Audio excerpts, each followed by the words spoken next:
స్వరము నిన్ను లేవనెత్తే రక్షకుని స్వరము నిన్ను ఓదార్చే పరిశుద్ధాత్మ స్వరము ఆదరణ నీ కొరకే దైవాదరణ నీ కొరకే. దేవుని ప్రియమైన బిడ్డారా, ప్రభువైన యేసుక్రీస్తు వారి నామములో మీ అందరికీ నా హృదయపూర్వకమైన వందనాలు చెల్లిస్తున్నాను. ప్రతిరోజు ఇదే సమయానికి ఇదే ఛానల్లో ఈ ఆదరణ అనే ఈ కార్యక్రమం ద్వారా దేవుని వాక్యాన్ని వీక్షించండి. మీ ప్రార్థన అవసరతలుంటే మాకు తెలియచేయండి. దేవుని బిడ్డారా, ఈరోజు దేవుని వాక్యాంశము ప్రభువుని ఎలా వెంబడించాలి అనే అంశం మీద దేవుని వాక్యాన్ని మనం ధ్యానం చేయబోతున్నాం. దేవుని వాక్యాన్ని ధ్యానించే ముందుగా చిన్న ప్రార్థన కూడా చేసుకుందాం. దేవుని ఆత్మ సహాయాన్ని మనం తీసుకుందాం.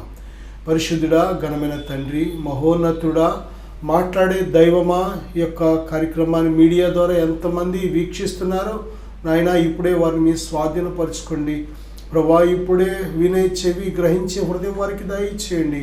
ఒక ప్రత్యేకమైన దీవెన ఆశీర్వాదంతో వారిని నింపమని యేసుక్రీస్తు వారి నామములో ప్రార్థిస్తున్నాను తండ్రి, ఆమేన్.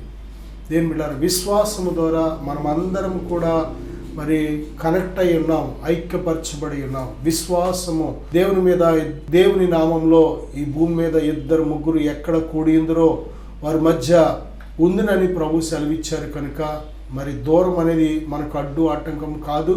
దేని బిడ్డారా, దేవుని ఆత్మ మన మధ్య ఉన్నారు కనుక దేని బిడ్డ వినుచున్న మీతో మాట్లాడే దేవుడు మనందరిలో ప్రభు ఉన్నారు కనుక ఆయన మాట్లాడే దైవం కనుక దేని బిడ్డ విశ్వాసము ద్వారా మనం ఆయనతో జత చేయబడి, ఆయనతో కనెక్ట్ చేయబడి మనం ఆయన ఇచ్చే ప్రతి ఆశీర్వాదాన్ని కూడా మనం పొందుకోగలం. ఈ యొక్క సమయంలో వెంబడించు అనే అంశం మీద ఎలా వెంబడించాలి, ప్రభువుని ఎలా వెంబడించాలి, బైబిల్ గ్రంథంలో యోహాను సువార్త 21వ అధ్యాయం 15 నుంచి 19వ వచనం వరకు మనం చూసినట్లయితే యోహానుతో ప్రభువైన యేసుక్రీస్తు వారు ఒక మాట చెప్తున్నారు. ఏమనంటే, వీరికంటే నన్ను నీవు ఎక్కువగా ప్రేమిస్తున్నావా అని అడుగుతున్నారు. మరొకసారి మరి ఒక మాట, నన్ను ప్రేమిస్తున్నావా అని అడుగుతున్నారు.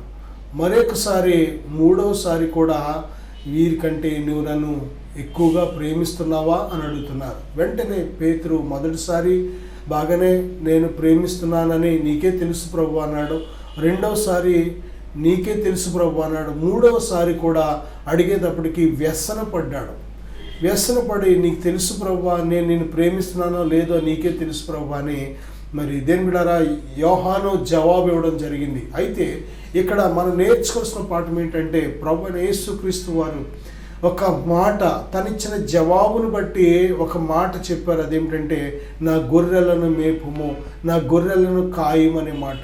దేని బిడ్డారా, దేవుని యొక్క గొర్రెలను కాయడం, దేవుని గొర్రెలను మేపడం అంటే దేవుని యొక్క పిల్లలను నడిపించడం. అంటే ఒక మినిస్ట్రీ, ఒక పరిచర్య అనేది దేవుడు యోహానికి ఇస్తున్నట్లు మనం చూస్తున్నాం. ఈ రోజున కూడా ఇదే ఉన్నతమైన సీక్రెట్. మనము దేవుని పని ఎక్కువగా చేయాలంటే, గొప్ప పని చేయాలంటే మొదటిగా దేవునిని మనం ప్రేమించాలి. దేవునిని ప్రేమించడమే వెంబడించడం. దేవునిని ప్రేమించడమే వెంబడించడం. దేని బిడ్డలారా, దేవుని వెంబడించేవాడే ప్రేమించగలుగుతాడు, ప్రేమించేవాడే వెంబడించగలుగుతాడు. అయితే దేవుని నువ్వు ఎప్పుడైతే ప్రేమిస్తూ వెంబడిస్తావో, దేవుడు నీకిచ్చే ఒక ఉన్నతమైన బాధ్యత ఏమిటంటే ఆయన పిల్లలను నడిపించడం, ఆయన పిల్లలకు కావలసిన ఆత్మీయ ఆహారం ఇవ్వడం. దేని ద్వారా ఆయన పిల్లలకు ఆశీర్వాదకరంగా, ఆయన పిల్లలకు దీవెనకరంగా నీ జీవితం ఉండడం అనేది దేవుడిచ్చిన గొప్ప ధన్యత. దేని బిడ్డారా, ఈరోజు గొప్ప పరిచర్య చేయాలంటే కావాల్సింది ధనము కాదు. గొప్ప పరిచర్య చేయాలి అంటే జ్ఞానము కాదు, ఈ లోక సంబంధమైన జ్ఞానము కాదు. గొప్ప పరిచర్య చేయాలంటే కావాల్సిన ఏంటో తెలుసా, దేవునిని గొప్పగా ప్రేమించడం. దేవుని ఎంతగా నువ్వు ప్రేమిస్తావో, దేవునితో నీ సమయం ఎంతగా నువ్వు గడపగలుగుతావో, దేవునితో నీ బంధం ఎంతగా దగ్గర అవుతుందో, దేవుని బిడ్డారా ప్రతి క్షణము కూడా, ప్రతిరోజు, ప్రతి గడియ కూడా దేవుని ప్రేమలో ఎంతగా నువ్వు కొనసాగగలుగుతావో, ఆ యొక్క ప్రేమ నీ నుండి పొంగి పొర్లి పారుతూ ఉంటుంది. చూసారా, అదే పరిచర్య. నువ్వు దేవుని ప్రేమతో నింపబడి ఆ ప్రేమను ఇతరులకు చూపిస్తున్నప్పుడు ఆ ప్రేమ ఫలితాలే పరిచర్య. నా సహోదరుడా, సహోదరి, ఈ యొక్క సమయంలో దేవుని ఎలా వెంబడించాలి అంటే ఎక్కువగా ప్రేమిస్తూ వెంబడించాలి. నీకు దేవుని మీద ప్రేమ లేకుండా పరిచర్య చేయలేవు. దేవుణ్ణి ప్రేమించకుండా, దేవునిని సేవించకుండా, దేవునితో నీ సమయాన్ని గడపకుండా నువ్వు దేవుని పని ఏమాత్రం కూడా చేయలేవు. చేసిన అది సక్సెస్ అవ్వదు. నీ సొంత జ్ఞానము, నీ సొంత శక్తి, నీ సొంత బలము చేత, నీ సొంత ఆలోచన చేత చేసే ప్రతీది కూడా విషాదంతో ముగిస్తుంది. ఎందుకు పనికి రాకుండా ముగిస్తుంది. దేని బిడ్డారా, ఏమాత్రం ఫలాలు లేకుండా ముగించబడుతుంది. కాబట్టి మనం నేర్చుకోవాల్సిన పాఠం ఏంటంటే దేవుని పరిచర్య చేయాలని ఆశ కలిగిన ప్రతి ఒక్కరు కూడా దేవునిని ఎక్కువగా ప్రేమించేవారు ఉండాలి. యోహానుతో ప్రభు ఇదే చెప్తున్నారు, వీరికంటే నీవు నన్ను ఎక్కువగా ప్రేమిస్తున్నావా అని 3 సార్లు ప్రభు అడగడంలో ఉద్దేశం ఏంటంటే ఆయనకు ఒక గొప్ప పరిచర్య భారం ఇవ్వాలని, గొప్ప పని అప్పగించాలని, దేవుని నుంచి గొప్ప పని తీసుకోవాలి అంటే, దేవుని నుంచి గొప్ప బాధ్యత మనం తీసుకోవాలంటే, దేవుడు మనల్ని నమ్మి దేవుడరా ఆయన అభిషేకాన్ని మరి రెట్టింపు చేయాలి అంటే, ఆయన ఆత్మ ఘనమైన కార్యాలు మన జీవితంలో జరగాలి అంటే మనము దేవునిని మిక్కిలి ప్రేమించడమే. దేవుణ్ణి మనం ఎంతగా ప్రేమిస్తామో మన జీవితమే కాదు, మన పరిచర్య కూడా వర్ధిల్లుతుంది. మన పరిచర్య వర్ధిల్లాలి అంటే దేవునిని ప్రేమించి తీరాలి. అది కూడా అందరికంటే ఎక్కువగా ప్రేమించాలి. నీ ఇంటి వారి కంటే ప్రభుని ఎక్కువ ప్రేమించాలి. నీకు కలిగిన సమస్తము కంటే ఆయన్ని ఎక్కువ ప్రేమించాలి. దేని బిడ్డారా, కాబట్టి మనం నేర్చుకోవాల్సిన పాఠం ఆయనను ఎలా వెంబడించాలి అంటే మరి ఆయనను ఎక్కువగా ప్రేమిస్తూ ఆయనను వెంబడించాలి. రెండవదిగా మనం చూస్తే మత్తయి సువార్త 8వ అధ్యాయం 21-22 వచనాలు మనం చూసినట్లయితే, ఒక శిష్యుడు ప్రభు యొద్దకు వచ్చి, ప్రభువా నా తండ్రి చనిపోయాడు, నేను వెళ్ళి పాతి పెట్టుకుని త్వరగా నేను రావడానికి నాకు సెలవి ప్రభువా అని ప్రభుని అడుగుతుంటే ప్రభు చెప్పిన మాట, మృతులు తమ మృతులను పాతి పెట్టుకొని నీవు వచ్చి నన్ను వెంబడించమన్నారు ప్రభు. దేవుని ఎలా వెంబడించాలి అంటే మొదటి మాట ఆయనను ఎక్కువగా ప్రేమిస్తూ వెంబడించాలి. రెండవ మాట, దేని బిడ్డారా ఇక్కడ చూడండి, ఏ యొక్క కొడుకైనా సరే, తల్లి కానీ తండ్రి కానీ చనిపోతే తప్పనిసరిగా వెళ్ళాలి. ఎందుకంటే తల్లి తండ్రి మరి చివరి చూపైన చూడడానికి వెళ్ళాలి.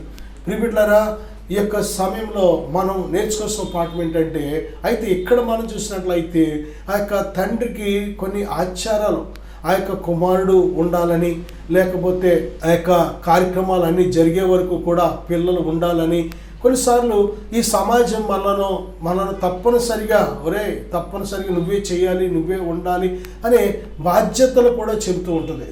అయితే దేని బిడ్డారా, ఎక్కడ మనం చూసినట్లయితే మరి ప్రభు యొక్క పరిచర్యలో ఉన్న ఈ యొక్క శిష్యుడు ఇప్పుడు ప్రభు ఇచ్చిన ఆ పరిచర్యను ప్రభుతో ఉండి చేస్తున్న ఆ పరిచర్యను కొనసాగించాలా, లేకపోతే ఇంటికి వెళ్ళి తన తండ్రిని గురించిన ఆ సమాధి కార్యక్రమం కానీ, లేకపోతే దానికి సంబంధించిన ఏమైతే కార్యక్రమాలు ఉన్నాయో అవి చేయడం కానీ, అవి చేయాలా? ఏది చేయాలి అంటే ప్రభు చెప్తున్నారు, దేని బిడ్డలారా, నువ్వు వచ్చి నన్ను వెంబడించుము, మృతులు తమ మృతులను పాతి పెట్టుకొననేమో. కొన్నిసార్లు ఇటువంటి పరిస్థితులు ఎదురవుతూ ఉంటాయి.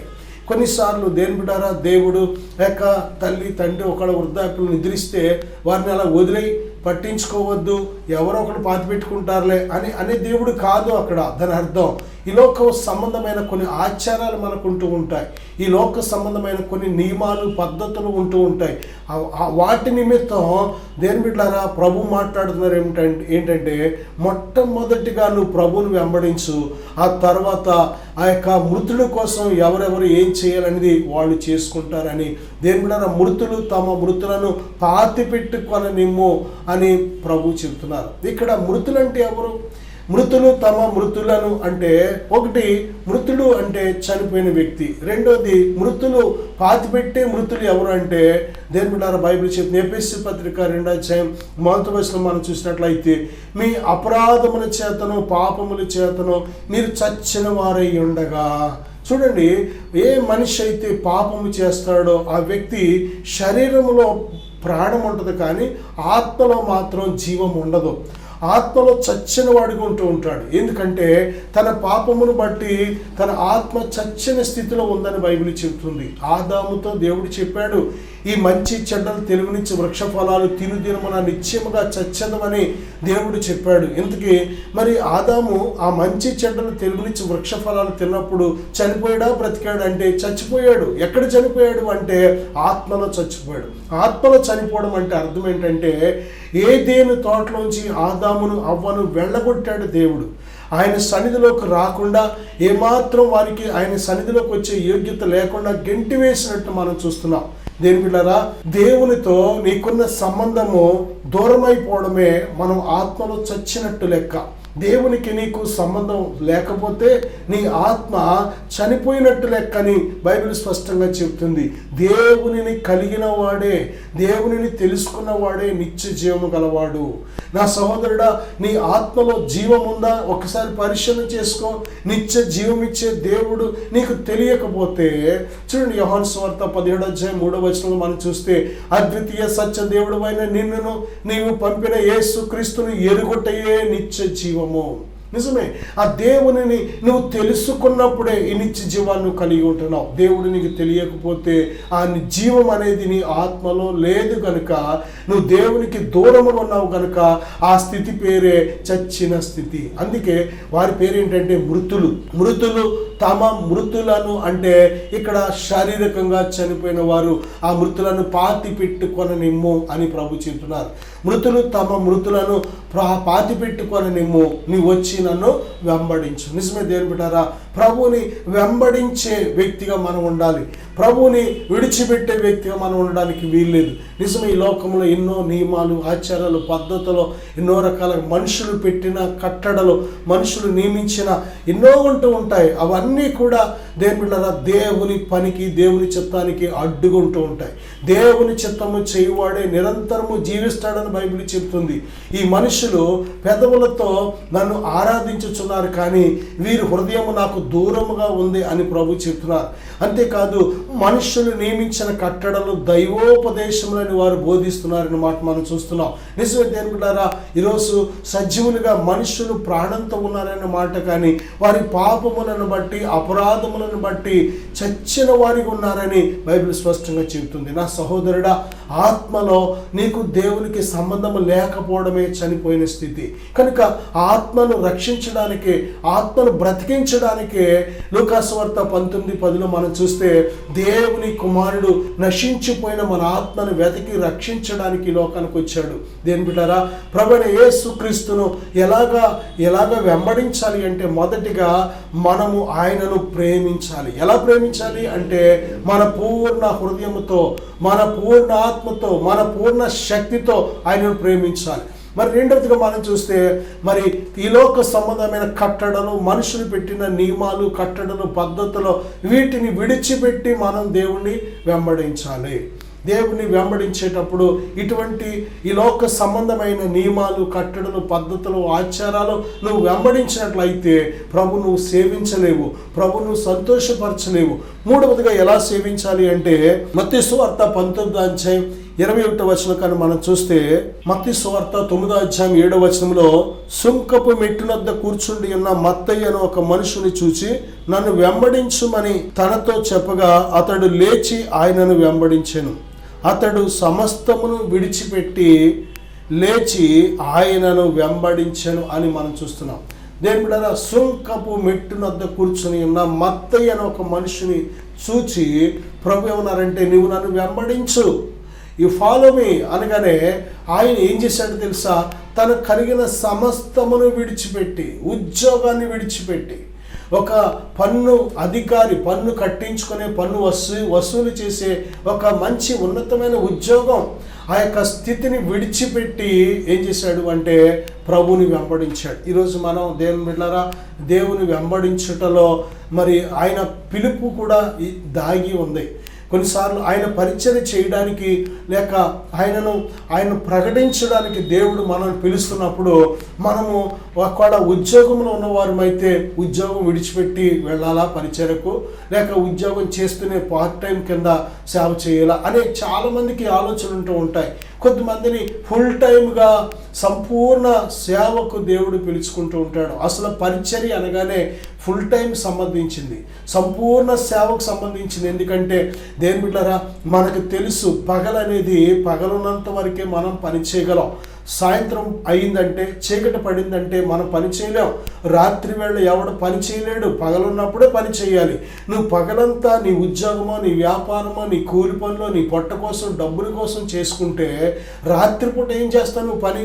దేని బిడ్డారా, పగలు సాయంత్రం పూట కూడా చేయవలసిన ఈ పనిని దేని బిడ్డారా మనం చెయ్యాలి. నువ్వు నీ పని చేసుకొని నీ శరీరం అలసిపోయిన టైంలో, లేకపోతే నువ్వు బిజీగా ఉండే టైంలో, టెన్షన్తో ఉండే టైంలో పరిచర్య ఎలా చేయగలుగుతావు దేని బిడ్డారా? అంతేకాదు, కొంతమంది ఏమని వాదిస్తారు అంటే, నేను ఎవరి మీద ఆధారపడినండి, నేనే కష్టపడి సొంతంగా నా డబ్బులతో నేనే సేవ చేయాలని. మంచిదే, కానీ ప్రభు ఏం చెప్తున్నారంటే, పనివాడు తన ఆహారమునకు పాత్రుడు. నేను నిజంగా దేవుని పని చేస్తే దేవుడు నీకు ఆహారం ఇచ్చే దేవుడు, నీ అవసరతలు తీర్చే దేవుడు, నీ అక్కరలు తీర్చే దేవుడు. ఆఫ్టర్ ఆల్ మనం మనుషుల దగ్గర దాసులుగా చేస్తేనే వారు జీతం ఇస్తారే, వారు మన అవసరతలు తీరుస్తారే. అంతకంటే గొప్ప యజమాని, పరలోకపు యజమాని దగ్గర మనం పనిచేస్తే ఆయన ప్రేమను ప్రకటించడానికి, ఆయన సువార్తను ప్రకటించడానికి కానీ దేవుడు మనల్ని పిలిస్తే ఇక దేని బిడ్డలారా ఎటువంటి అనుమానం అక్కర్లేదు, నీకు ఎటువంటి అనుమానం అక్కర్లేదు. ఆయన నిన్ను విడిచిపెట్టడం, పిలిచిన ఆ పిలుపులోనే ఎంత ఉన్నతమైన అధికారం ఉందో తెలుసా, ఎంత ఉన్నతమైన అభిషేకం ఉందో తెలుసా? మత్తయి సువార్త మరి 10వ అధ్యాయం మొదటి నుంచి కానీ మనం చూసినట్లయితే ఆయన ఎందుకు పిలిచాడు అంటే, దయ్యములను వెళ్ళగొట్టుటకు, రోగులను స్వస్థపరచుటకు. ఉన్నతమైన పరిచర్య అక్కడ మనం చూస్తున్నాం. ఇంత ఉన్నతమైన పరిచర్య, ఘనమైన పరిచర్య చేస్తుంటే దేవుడిని సిగ్గుపరుస్తాడా? పస్తులతో ఉంచుతాడా? లేకపోతే ఆకలితో ఉంచుతాడా? దేని బిడ్డారా, నేను విడిచిపెట్టడం. అసలు దేవుని పని మరి చేసేవాడికి అసలు సమయమే ఉండదు. దేని బిడ్డారా, అంత ఉన్నతమైన ఈ పగటి సమయం చాలా ఉన్నతమైంది కనుక దేవుని సేవ ఖర్చు పెట్టడానికి ఉపయోగపడుతుంది. దేని ప్రియమైన బిడ్డారా, మత్తయ్యని పిలిచిన వెంటనే తన కలిగిన వాటిని విడిచిపెట్టి ప్రభువును వెంబడించి ప్రభు పరిచర్య చేసినట్లు మనం చూస్తున్నాం. అలాగే మత్తయి సువార్త మరి 4వ అధ్యాయం కూడా మనం చూసినట్లయితే దేని బిడ్డారా, ప్రభు పిలవగానే మీరు నా వెంబడి రండి, నేను మిమ్మల్ని మనుషులను పట్టు జాలరుగా చేస్తానని ఆ పేతురు, ఆంద్రేయుని కానీ, యోహాను, యాకోబులు కానీ అందరినీ ఆ 12 మంది శిష్యులు పిలిచినప్పుడు వారు వెంటనే వారికి కలిగిన సమస్తమును విడిచిపెట్టి వారి విలువైన వలలు, విలువైన దోనె, విలువైన కుటుంబం, విలువైనవన్నీ విడిచిపెట్టి వారి యవ్వన వయసులో దేవుని పరిచర్యకు వాళ్ళు వెంటనే వచ్చినట్లు మనం చూస్తున్నాం. చాలాసార్లు మన అవిశ్వాసాన్ని బట్టి దేవుని శక్తి, దేవుని ప్రేమ, దేవుని బాధ్యత ఏంటో తెలియక మనం చాలాసార్లు దేవుని ద్వారా సంపూర్ణమైన సేవకు సమర్పించుకోక, వచ్చిన ఆ సేవకు తగినట్టు పని చెయ్యక ఇబ్బందులు పడుతూ ఉంటాం. కానీ పనివాడు తన ఆహారానికి పాత్రుడు. నిజమే దేవుని బిడ్డారా, ఈ యొక్క సమయంలో దేవుని పని మహోన్నతమైన పని. అది దేవుని బిడ్డారా, ఎన్ని నిందలు వచ్చినా, ఎన్ని అవమానాలు వచ్చినా నశించిపోతున్న వారికి ఇది వెర్రితనం, కానీ రక్షించబడుతున్న మనకి ఇది దేవుని శక్తి, దేవుని యొక్క మహిమయంది, దేవుని యొక్క ప్రభావంతో కూడింది ఈ పని. కనుక ఈ పని ద్వారా మాత్రమే ఆత్మలు రక్షించబడతాయి. సువార్త పని ద్వారా మాత్రమే ఆత్మలను నరకం నుంచి పరలోక వైపు మళ్లించగలుగుతాం. ఈ పని ద్వారానే రోగులను బాగు చేయగలుగుతాం. ఈ పని ద్వారానే దేవుని కుటుంబాలు కట్టబడతాయి. ఈ పని ద్వారానే మనుషులకు నెమ్మది, సమాధానం, సంతోషం. ఈ పని ద్వారానే మనుషులందరి మీదకి పరిశుద్ధాత్ముడు దిగి వారిని నింపుతున్నాడు. నా సహోదరుడా, ఇంత గొప్ప మహోన్నతమైన పని చేయడానికి దేవుడు నిన్ను వెంబడించమంటున్నాడు. అయితే చాలాసార్లు మనమే భయపడుతున్నాం. పూర్తిగా అన్ని విడిచిపెట్టేసి వస్తే దేవుడు పోషిస్తాడా, ఆకలితో చంపేస్తాడా, మధ్యలో విడిచిపెట్టేస్తాడా, అసలు పిలిచిన తర్వాత దేవుడు కార్యాలు చేస్తాడా, చేయడా, నేను అంత యోగ్యుని అంటావా, అంత అని రకరకాల ఆలోచనలు మనం పెట్టుకుంటూ ఉంటాం. ఈ లోకంలో ఆయన పని చేయడానికి చేయడానికి దేని బిడ్డారా నీ జ్ఞానం అక్కర్లేదు, నీ అందం అక్కర్లేదు, నీ బలం అక్కర్లేదు, నీ చదువు అక్కర్లేదు, నీ ఉన్నతమైన ప్రొఫైల్ ఏమీ ఆయనకి అక్కర్లేదు. ఆయనకి కావలసిందంతా కూడా ఓన్లీ ఓబిడియన్స్. ఆయనకు లోబడితే చాలు. ఆయనకు లోబడి ఆయన చెప్పింది చేయడానికి సిద్ధంగా ఉంటే చాలు. ఓబిడియన్స్ ఓన్లీ ఈజ్ ద కీ. విధేయతే తాళపు చెవి. ఆయనకు లోబడితే చాలు. పూర్తిగా ఆయన విడిచిపెట్టమన్న వాటిని విడిచిపెట్టి, అబ్రహాము విశ్వాసులకు తండ్రి అని దేవుడు అంతగా హెచ్చించడానికి కారణం ఏంటో తెలుసా? ఆయన విడిచిపెట్టమన్న వాటిని విడిచిపెట్టేసి బయలుదేరాడు. అంటే తన ఒక్కగానొక కుమారుని ఇవ్వడానికి కూడా దేవుడు అడిగితే ఇవ్వడానికి ఏ మాత్రము సంకోచించలేదు, వెనుకడుగేలేదు, వెంటనే సిద్ధపడిపోయాడు. దేవుడు నరబలి కోరే దేవుడు కాదు, రక్తం తాగే దేవుడు కాదు, కానీ ఆయన నీ విశ్వాసాన్ని పరీక్షించే దేవుడు కనుక వెంటనే అబ్రహమా ఆ ఒక్కగానొక్క కుమారుని ఇవ్వడానికి నువ్వు వెనుదీయలేదు కనుక ఇందుని బట్టి నువ్వు నన్ను ప్రేమిస్తున్నావు అని దేవుడు గొప్ప సాక్ష్యం అబ్రహాం కోసం చెప్పాడు. నా సహోదరుడా, ఆ కుమారుడు ఏమీ చేయొద్దు, నీ కత్తి కింద పడే ముందు అని ముందుగా ఆ మాట చెప్పి తన యొక్క విశ్వాసానికి తగిన క్రియను బట్టి తన విశ్వాసాన్ని, తన ప్రేమను దేవుడు కొనియాడినట్లు మనం చూస్తున్నాం. నా సహోదరుడా, ప్రభుని వెంబడిస్తున్నప్పుడు కొన్నిసార్లు నీ విశ్వాసానికి పరీక్ష వచ్చినప్పుడు, కొన్నిసార్లు దేని బిడ్డ నీ యొక్క భక్తికి పరీక్ష వచ్చినప్పుడు భయపడకో. దేవుని చేత గొప్ప మెప్పు కోసమే, దేవుని చేత గొప్ప ఘనత నీకు రావడం కోసమే ఆ పరీక్షలు వస్తూ ఉంటాయి. ఇక్కడ మనం చూస్తే ప్రియబిడ్డారా, దేవుని వెంబడించాలి అంటే కొన్నిసార్లు ఏమైతే మన సొంత పనులు బాధ్యతలు ఉన్నాయో వాటిని విడిచిపెట్టి దేవుని వెంబడించే వారిగా ఉండాలి. దేవుని బిడ్డారా, మొదటిగా దేవుణ్ణి ఎలాగ వెంబడించాలి అంటే నీ పూర్ణ ఆత్మతో, నీ పూర్ణ శక్తితో, నీ పూర్ణ బలముతో దేవుణ్ణి ప్రేమిస్తూ వెంబడించాలి. రెండోదిగా మనం చూస్తే ఈ లోక సంబంధమైన ఆచారాలు, కట్టడలు వీటిని పక్కన పెట్టి దేవుని వెంబడించాలి. మూడవదిగా చూస్తే మనకు కలిగినవన్నీ కూడా విడిచిపెట్టి ప్రభుని వెంబడించే వారికి ఉండాలి. ఎంతవరకు మనం వెంబడిస్తున్నాం, ఎంతవరకు మనం కలిగిన వాటిని ప్రభు కోసం విడిచిపెట్టి మనం వెంబడించగలుగుతున్నాం? నా సహోదరుడా, ఈ మాటలు ఆలకిస్తున్నా మనందరం ఒక్కసారి మనలో మనం పరిశీలన చేసుకుందాం. దేవుడు నేను పిలిచిన పిలుపు ఉన్నతమైనది కనుక ఈ మహోన్నతమైన పిలుపుకు తగినట్లు కానీ మనం లోబడి జీవించినట్లయితే, ఆయనను వెంబడించినట్లయితే మహోన్నతమైన కార్యాలు మన జీవితాల్లో చూడగలుగుతాం. నేను మీకోసం చిన్న ప్రార్థన చేయాలని ఆశపడుతున్నాను. ప్రార్థన చేద్దాం. ప్రభువా, ఇదిగో నాయన, ఈ యొక్క వాక్యాన్ని ఆలకిస్తున్న ప్రతి బిడ్డను ఇప్పుడే దర్శించండి తండ్రి. మీరు పిలిచిన పిలుపు మహోన్నతమైన పిలుపు కనుక మిమ్మల్ని వెంబడించుటకు సహాయం దయచేయండి. ఎలాగ వెంబడించాలో 3 మాటలు ఆలకించాను నాయన. అయా, మిమ్మల్ని ప్రేమిస్తూ వెంబడించాలి. అలాగే నాయన, ఈ లోక సంబంధమైన కట్టడలు, మనుషులు నియమించిన ఆచారాలు, పద్ధతులు విడిచిపెట్టి మిమ్మల్ని మేము వెంబడించాలి. మూడవదిగా ప్రభా, ఇదిగో మాకు కలిగినవి నాయన, మీ పరిచర్య చేయడానికి, మీ చిత్తము, మీ పని చేయడానికి ఏమైతే అడ్డులుగా ఉన్నాయో, ఆటంకాలుగా ఉన్నాయో విడిచిపెట్టి నాయన మిమ్మల్ని వెంబడిస్తున్నప్పుడు ప్రభా, ఇదిగో నాయన మీ సంపూర్ణమైన దీవెనలతో, 100 రెట్లు దీవెనలతో మమ్మల్ని దీవించే దేవుడుగా ఉన్నావు ప్రభా. అంతేకాదు నిత్య జీవాన్ని కూడా దయచేస్తాను వాగ్దానం చేశావు నాయన. ఈ ప్రార్థనలోకి ఇస్తున్న ప్రతి బిడ్డని ఇప్పుడే దీవించండి, బలపరచండి, మీ గొప్ప శక్తితో నింపు నాయన. ఇదిగో మీ పిలుపుకు ఏవైతే బిడ్డలకు ఆటంకాలు ఎదురవుతున్నాయో, అడ్డులుగా ఉన్నాయో, యేసు నామములో తొలగిపోవును గాక ఆజ్ఞాపిస్తున్నాను తండ్రి.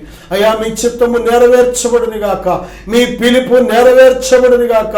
అయ్యా, మీ చిత్తం నెరవేర్చడానికి కాదు సంపూర్ణ శక్తి కలుగును గాక అని ప్రార్థిస్తున్నాను. దీవించను ఆయన, వర్ధలు చేయండి. నీ బిడ్డలు అడిగిన ఊహించడానికంటే మహోన్నతమైన కార్యాలు నీ బిడ్డల జీవితాల్లో జరుగునుగా కని ప్రార్థిస్తున్నానయ్యా. నీ బిడ్డలకు విరోధంగా ఉన్న ప్రతి విధమైన చీకటి, ప్రతి విధమైన అంధకార శక్తి, ప్రతి విధమైన అపవాది వాడి క్రియలు లయమైపోవనిగా ఆజ్ఞాపిస్తున్నాను. దీవించండి నాయన, ఆశీర్వదించండి, మీ వెలుగుతో నింపండి.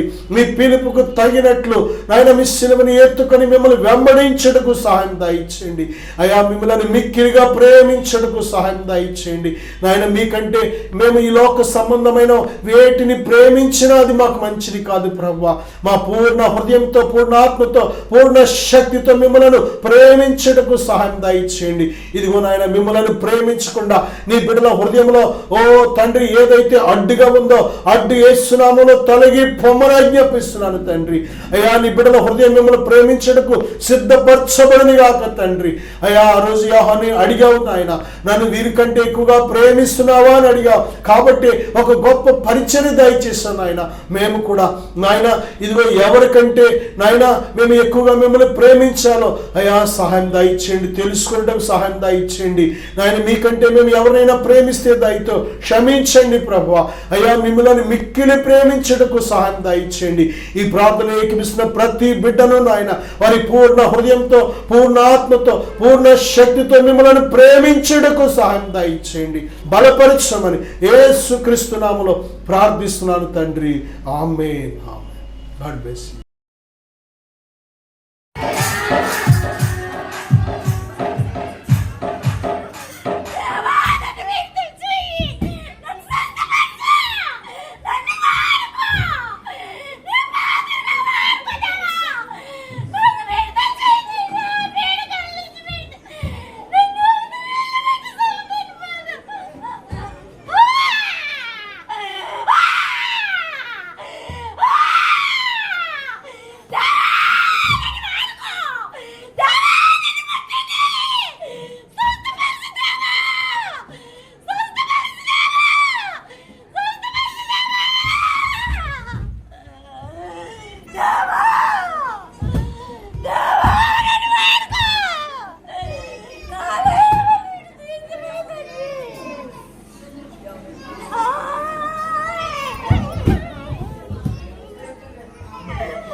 నా పేరు లక్ష్మి అండి.